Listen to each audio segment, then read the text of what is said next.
இறங்க முடியாது. பள்ளம் ரொம்ப பெரிய பள்ளம். ஐயா மரம் வச்ச போ எந்திரிக்க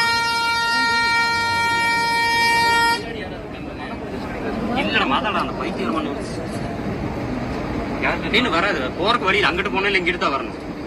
எதோட இறங்கி இருக்கும் அதுதான் இறங்கி இருக்கும் மேல தெரியலையே. அப்படி என்ன இறங்கட்டும் இறங்கிடுவாது. இறங்குற வழினால அது பண்ணிட்டு இருக்கு. ரொம்ப பள்ளமா இருக்கு. இறங்கிச்சு மேல வருமா? இல்ல இறங்கிச்சுன்னா போயிடும்.